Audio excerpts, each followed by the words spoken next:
You're listening to Life Check Yourself with life coach, transformational leader, and dating and relationship badass, Marni Battista. Every week, you'll get the raw truth from top experts and real people on the important life and love issues you want to know about. So if you're ready to life check yourself in your relationships, your career, and the areas of your life that matter most to you, and you're not afraid to be called out on your stuff, then you're ready for what's next. Life Check Yourself with Michelle. How to open up to a guy you like, even if it scares the, out of you. Ladies, I am super thrilled for you because we have not had a live coaching episode in so long. And I am really grateful for Michelle, who has stepped up to the plate, so to speak, to get some coaching on the show. And so before I kind of tell everyone your story, Michelle, I just want to say welcome to the dating den. Thank you so much, Marni. Appreciate being here. So Michelle has been divorced for almost 8 years. She's a single parent. Do you have a son or a daughter? I have a daughter. And she's 11, so that's amazing. And, she struggles because since her divorce, there's some really heavy stuff that went down. Her ex-husband cheated. He was a drinker. He gambled.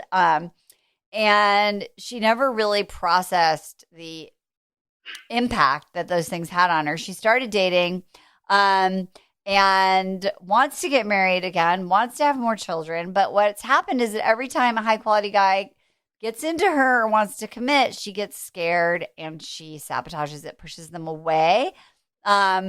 She has also dated men that were sort of unstable, so her picker's a little broken. And I think the other interesting thing, Michelle, is that you have had some, semi-long relationships, 2-3-year relationships. At the beginning, you sort of think they are high-quality guys because they are on paper, but it doesn't go well. They don't treat you or give you what it is that you know that you deserve. And so she just doesn't want to do the same thing. And whenever she likes someone, she gets in her head, gets nervous, has anxiety, makes perfect sense. So let's just start with this. So when you look at the types of guys that you have been attracted to or that you've been in relationships, how would you describe them? What's the common thread in all of the men that you've been in relationships with? Okay, so they are all definitely super outgoing. They lead busy lives. They're professionals. They're, looking back, I see them, okay, they're high quality on paper because, maybe they went to Harvard or they run a law firm or, to me on paper, they're high quality. But really, they're just elusive. They're fun and they come into my life and I kind of felt like they were breadcrumbing me a bit because they would come and go. And, it was just enough to kind of keep me hanging on for a while. Well, a long while because I've had some for, up to 3 years. But it's like they didn't outwardly treat me bad or abuse me or do anything like that. But it was just these really fun guys who are really smart, funny, good to be around with, but there wasn't that level of extra intimacy, emotional intimacy. And I think that's because I wasn't ready for something like that. So that was sort of my way of keeping them arm distance, but still hoping something would happen. So sort of fantasizing about it working out, but we didn't even get past much surface intimacy. Got it. Okay, so this is great. So basically, you've dated guys, and I love also, I just want to highlight this, they look good on paper, and I think this is really common for a lot of ladies who are listening, is that their look good on paper is very narrow. It's they have a good job, or they're very smart, or they're very funny, or or they're charismatic, right? And so it's not really values based. It's sort of the should of what a good for you guy is supposed to be. And so the first thing I want to just point out as we go through this, Michelle, is that number one, we need to sort of redefine what a quality guy is for you, right? So that's just something like put a pin in that one, right? Because clearly how you were measuring that, it wasn't working for you. So that's number one. So number two is you've got this thing of these guys that are unavailable, and you have an awareness that you're emotionally unavailable. So when you look at now, when there is a guy that you're dating, at what point do you start to feel nervous or start to get anxious? Okay. So usually after like maybe 3, 4, 5 dates, and all dates are like super great, and I know they're really into me and I'm really into them, and I'm afraid that they're not going to feel that way if they get to know me more. I don't know why. So you have like the fraud sort of thing, like, oh, if they really knew me, then they wouldn't be interested in me. Like I feel it makes me anxious to open up more, to them. Although I do share things and I do open up, but I don't know if maybe it could be from the divorce, because I did go through so much pain during that time, and I haven't really opened up to anyone in like 8 years. Okay. So yeah, that makes sense. Okay. Yeah. So there's a part of you that when you get into something and it's going well and it needs to go to the next level and you like them, you start to feel insecure. Yes, I feel insecure, and I worry about having feelings for them, because I'm worried that I'll get hurt. Okay, so you're having feelings and you start to get concerned about your feelings, push your feelings away. I'm not letting myself feel them. Like I'm trying not to feel them. Like I don't want to feel them, but I do. Got it. Okay, so let's just start right there. So one thing is when you're having a feeling, are you aware of it in your body? Like, are you aware that you're having a feeling? Yes. Okay. So what's the pattern? Is it like you get excited first, or is it that you start to like interpret something that he says and sort of get afraid first? Like, what's your cycle? Oh, that's a good one. I think if I catch myself thinking about that person a lot, that worries me, because I just sort of think like, oh, I'm getting into them, like I'm really having feelings for them. Also, if they want more of my time.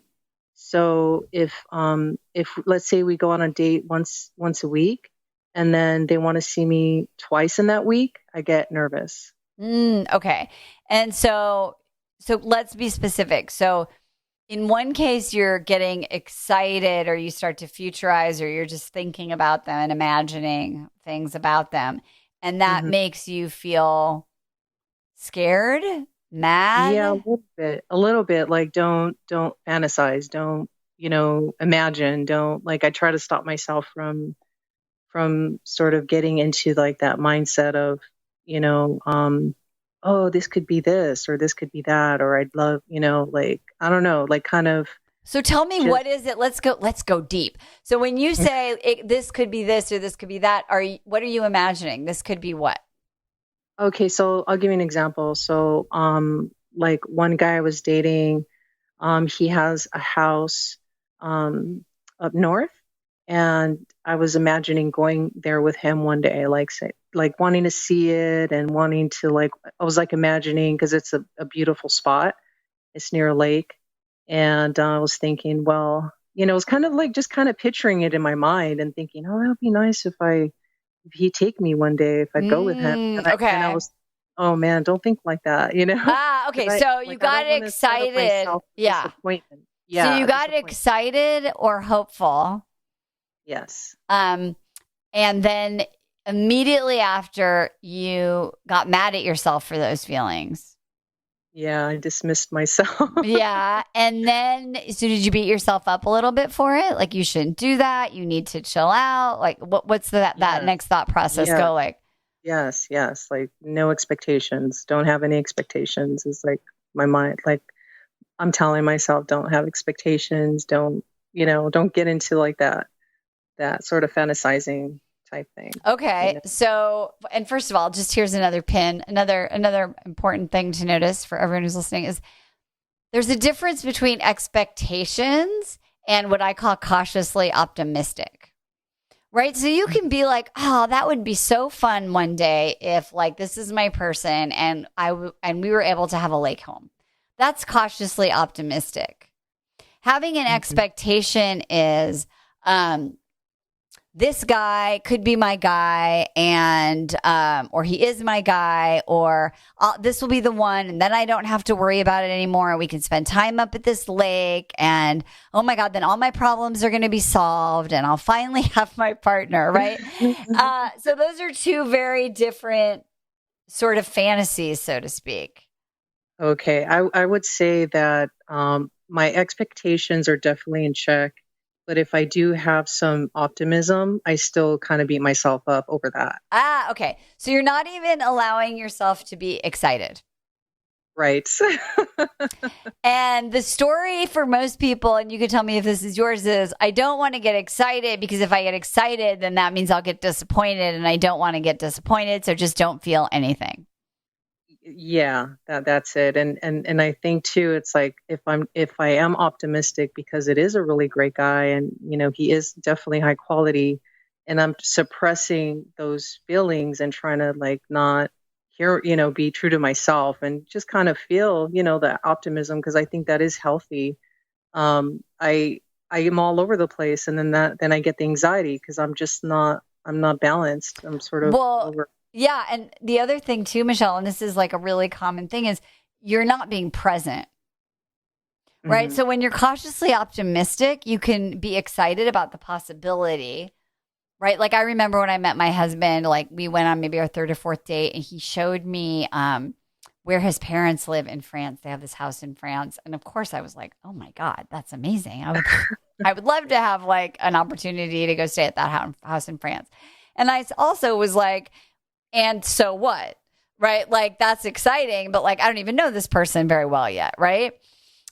So when you're cautiously optimistic and it's healthy, you're not leaving the present moment, right? Because what's happening is you get in that fantasy, right?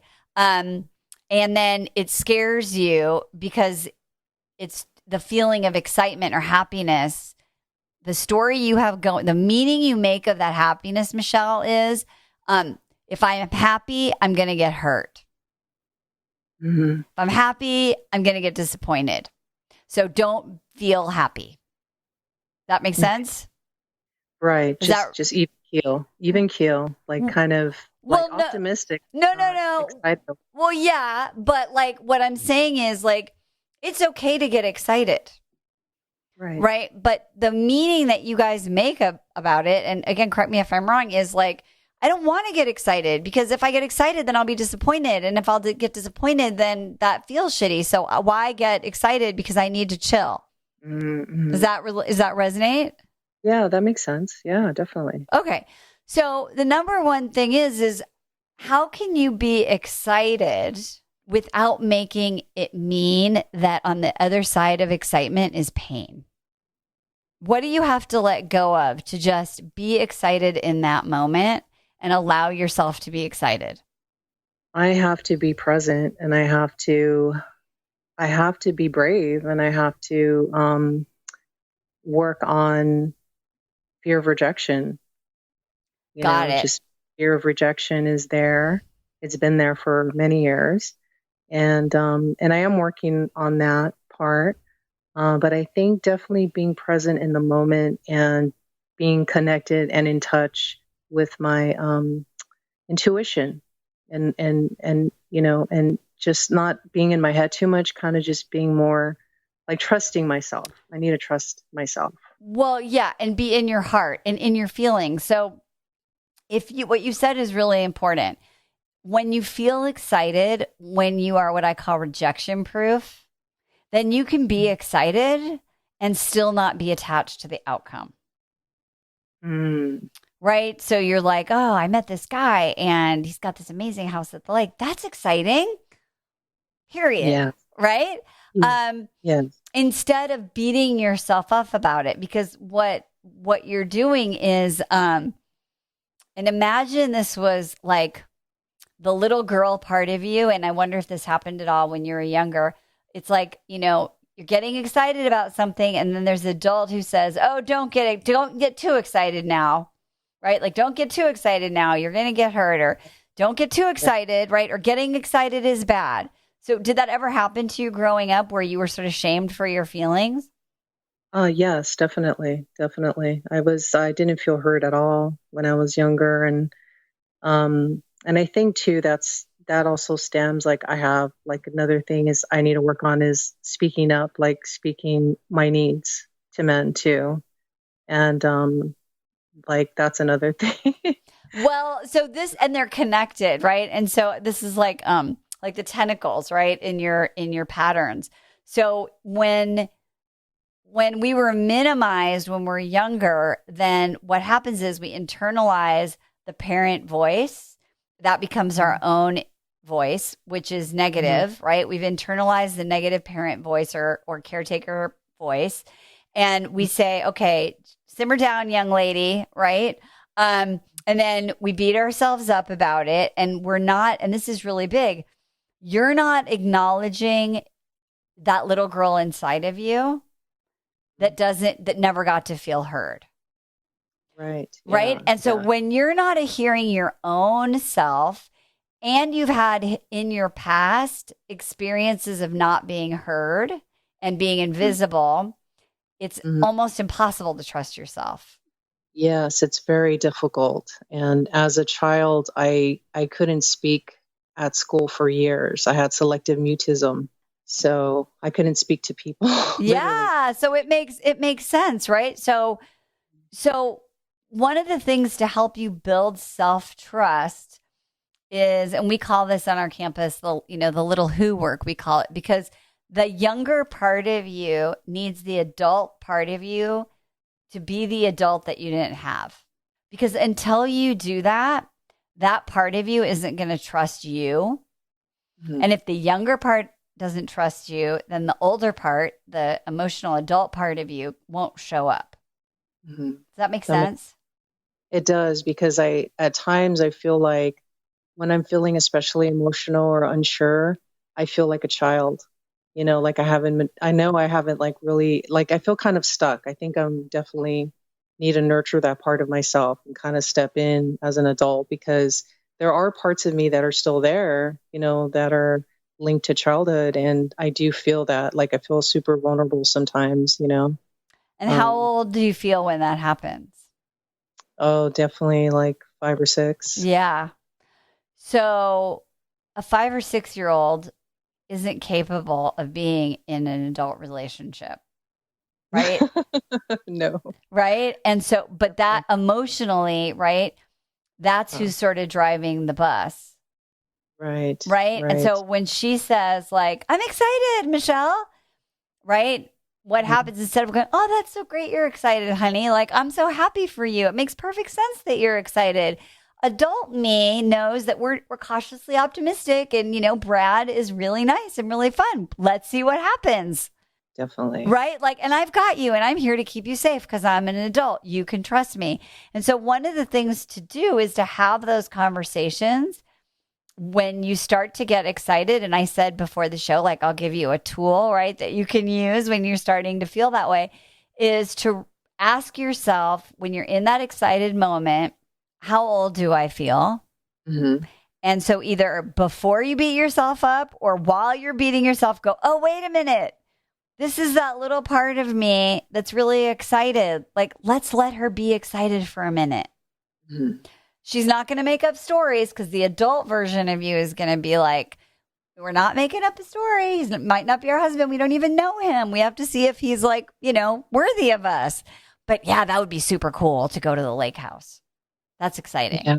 Okay. Yeah. So your job is to acknowledge her and then to check in. And this is a really important piece for those of you that are doing this, practicing it, is to ask that little part of you, can you trust me? And sometimes that little part of you will say, hell no. And sometimes it'll be like, maybe. So the follow-up is, what will it take for you to start to trust me? Mm-hmm. So if you think to that little part of you who was excited about the lake house, Yes. do you feel like she can trust adult you yet? I think so. I think she Awesome. can. I Okay. think she can. Yeah. I'm getting Awesome. it. Okay, great. That's awesome. So then when you have that conversation with that part of yourself, then that will put like a new direction for this rut that you've been in, right? Where you get excited, then you beat yourself up, and then you beat yourself up some more, and then you start to over fantasize in a negative way about what could or could not happen. Right, right. It's sort of like the all or nothing mentality a little bit, you know. So I'm trying to like not think too much in black and white. Like there's sort of like that, you know, middle ground of of, of okay, optimism is fine, but not Ex- expectation. Yeah. exactly. Because what happens is developmentally, and imagine you're like 5 or 6 years old, right? And so we're binary thinkers when we're younger. That's why when you're really little, we get excited about peekaboo, right? Because it's there, it's not there. It's so exciting, right? And when our emotional intelligence and our cognitive development evolve healthfully, we start to be able to become an analog processor, right? We can be in the middle, we can be in a shade of gray. But when it gets sort of stunted, we stay in that binary place. So Mhm. all that's happening is that little girl who only could survive in a binary way, right? Like speak or just Yeah. don't speak at all, Right. right? That's what you learned. So Right. it's like, how can you be comfortable? I call it being comfortable, like in the question mark. And when I was first doing this, I used to imagine for those of you that are really young, you probably don't even know what a freaking phone booth used to look like. But imagine a phone booth and it's got question marks all over it. Mhm. And you're feeling anxious about Lake House Guy, and you're going to go in the question mark phone booth and you're going to have a conversation with 6-year-old Michelle. And I want you to just, as you're doing that, while you're doing that, she says, yes, I totally trust you. Imagine what it feels like just living within this little safety, this comfort zone of this question mark where you get to be present and it doesn't matter if he's the one or he's not, Mhm. right? And that you're just learning to be uncomfortable with not having to know and not having to be in control and just spending a few minutes in that like question mark sort of area and see what comes up, see what feels like in your body. Yeah, that sounds amazing. I think that would be so healing to do that and to be able to connect with my younger self. And I mean, I think that would solve a lot of the underlying issues and like anxiety and just, you know, worry and, you know, questioning. And one thing you can do, Michelle, when you are trying to be present is that you can do a couple things. You can practice walking, you can make your phone booth a little bigger, and you can walk and you can feel the foot for each step, like really grounding to the floor and your heel lifting up, and then your next step and your heel and your toe. And then notice how you're feeling in your body. Notice your emotional self, right? Like, am I still feeling excited? Now maybe I'm feeling scared. Do I need to go back and talk to that younger self? Right. So when you take on physical connection to the Mhm. room, or you can even do breath, right? And you just do like some box breathing where you make your breath really slow for the count of 4, like inhale, hold 4, exhale 4, hold 4, that kind of thing. You can elongate that time in that question mark area and just start Mhm. to notice what happens to you and your connection to yourself. What might you think could happen in there if you sort of are in that space of just being present and grounded with your adult self? I think I would have a lot more clarity as to like why I'm feeling the way that I do, and those during those times.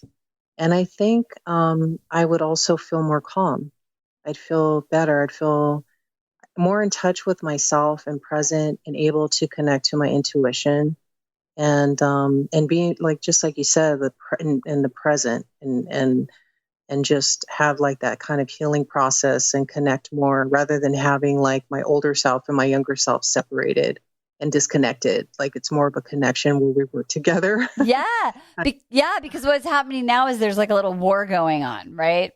That little who, that younger you is, getting shamed for her feelings.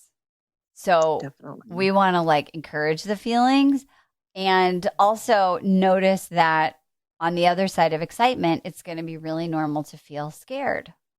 So Yes. then your advanced move, Michelle, is because you're doing so well, is what part of you or how old of you are you when you have a remembering then of like being afraid? Like when I like somebody or I want love, like how old were you when you have a memory of like it getting hurt because of that? Someone going away, someone leaving, someone not being there for you. Oh, I don't know. Probably still fairly young. I mean, probably about 8 or 9. Yeah. So we call these little who's. So you have your 5 or 6 year old little who never got to get excited, and then we have your 8 and 9 year old little who's like scared of being left. Yes. So Yes, definitely. it's the same process, right? And that's where you're gonna be in that question mark phone booth, and you're gonna be like 8 or 9 year old little like it makes perfect sense that you're scared, and you're gonna say to them like we were left, we didn't get the love that we should have had, right? Like really acknowledge that it's okay to feel the feeling of fear, because the way that you're gonna meet men who are high quality, which is really as much about emotional availability as it is, like they have a good job and they have a cool house and all those things that we like that are Right, right.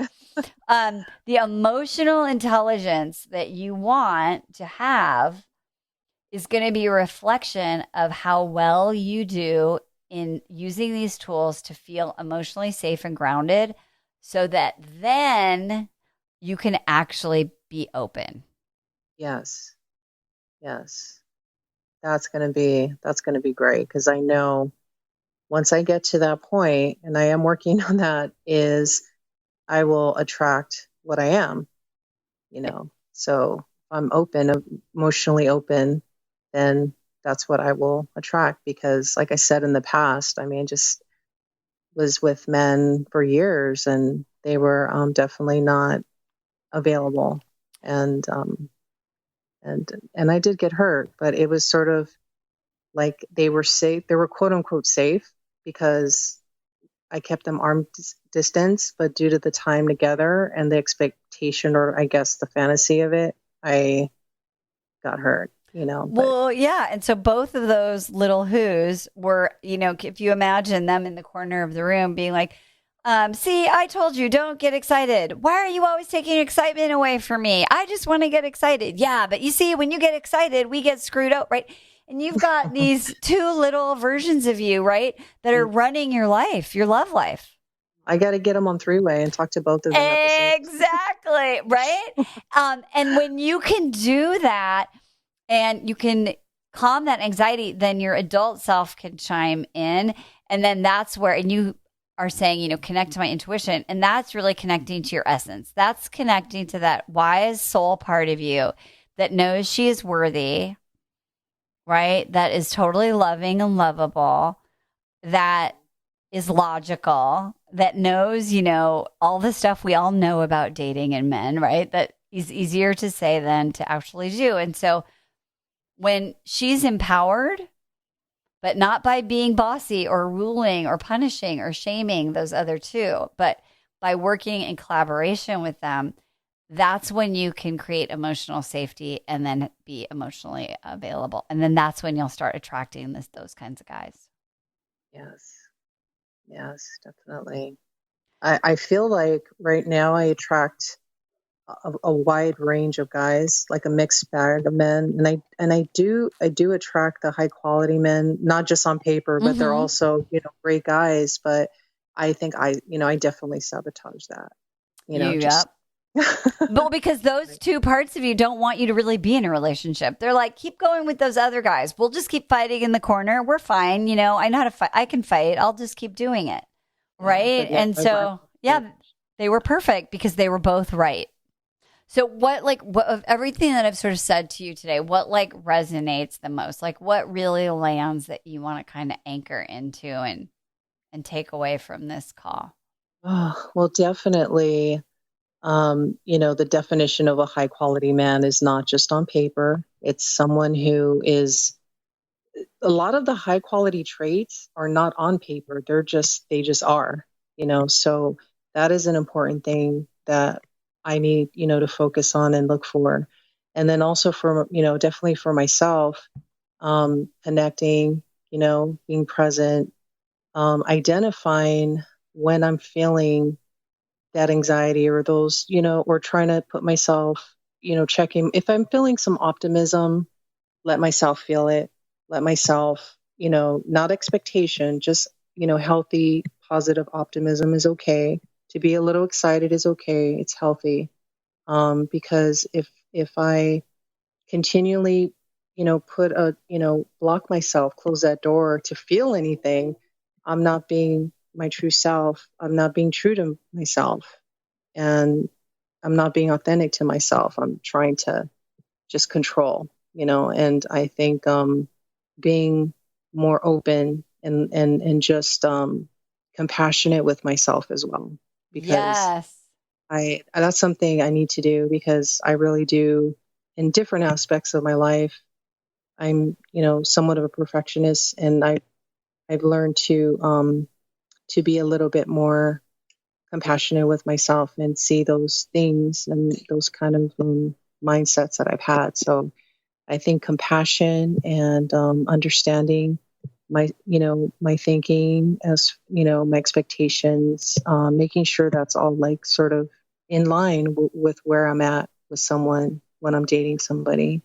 And if they want to see me more, I kind of freak out, like if it's, like I said earlier, like if they want to see me, again, like the next day or in 2 days, rather than like once a weekend or something, I kind of feel suffocated. But I think I need to address that feeling and see where it's coming from, rather than just react on it. Exactly. Yeah. Rather than just, Exactly. Because my yeah. guess is there's a little who also who is like, it feels too much. There was maybe a part of you that maybe had to overfunction, or when someone really loved you, it meant like you had to take care of them. Or like you said, like that meant you lost your voice, right? And you didn't Yes. speak. And so you're like, there's that little who inside who's like, hell no, like we are not going to get involved. When we get involved, we are like mute, right? Like we don't talk. Um, so Right. you have like a whole little community, right, of all of these parts of you that Yeah. are at war. And so I think what you said, and I want to highlight this for you when you listen to this episode again, is when you're having feelings, the number one thing you can do for yourself, Michelle, which is the action of work, because you're saying I'm working on it. The action of working on it is your homework is when you have a feeling, I want you to lean in toward it and identify it and start being curious and asking these questions. What part of me is this? How old am I right now? Where is this coming from? What does she need to hear? And Yes. can she trust my adult self? And I Yes. think that will set you on this whole new level of healing and awareness and starting to create habits of self-soothing, which you're going to have to be in that long-term relationship, right? So these are all the things you need to do, not only attract the guy, but like then actually be in the relationship. So all really important stuff. Yeah, definite skills to have. Definitely.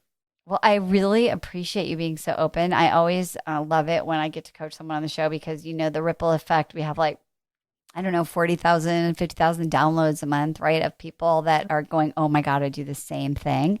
Right, that are going to be so helped by this. So I just want to say Thank Oh, you. And I thank appreciate your honesty and your courage so much. you. Of course. Thank you, Marni. I appreciate it so much. Absolutely. And ladies, y'all got your own committee. So when you're talking to them, do it with some damn dignity. We'll see you next time. Bye-bye for now.